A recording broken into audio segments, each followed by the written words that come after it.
Budget होता है उससे सरकार की नीति और नीयत साफ दिखती है।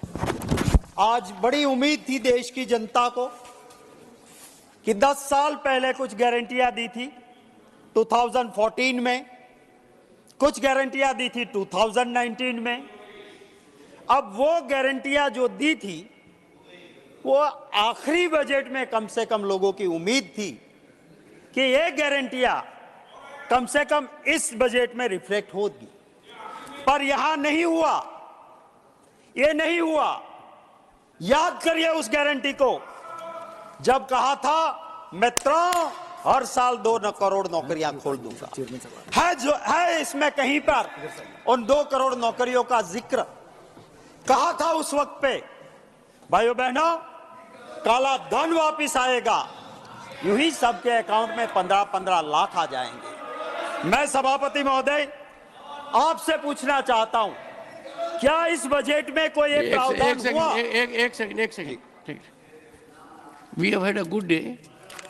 Don't raise too much of temper.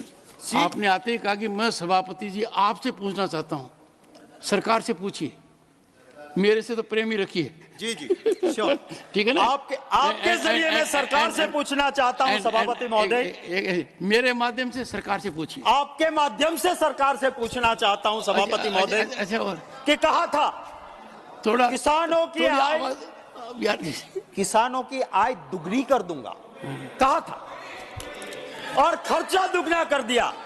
मैं आपको जिम्मेवारी के साथ कहना चाहता हूं, जो कहते हो गई मैं किसान हूं चलो मेरे साथ।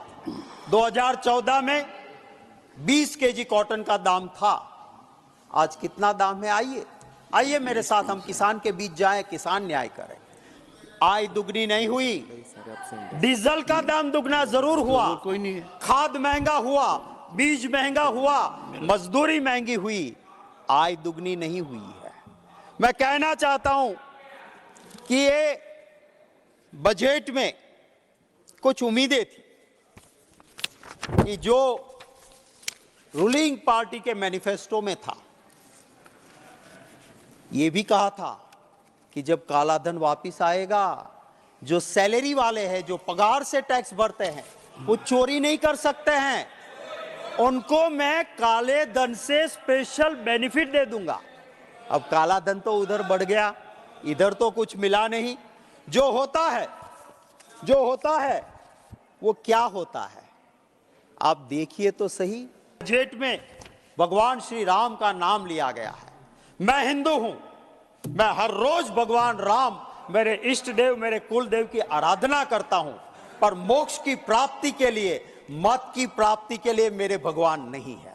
मैं हिंदू हूं, मेरे लिए जन्म से सिखाया गया है कि शंकराचार्य जी जगत गुरु है, और वो कहते हैं वो मेरे लिए आखिरी लकीर है। पर इलेक्शन आता है तो शंकराचार्य जी महाराज की भी ना सुने।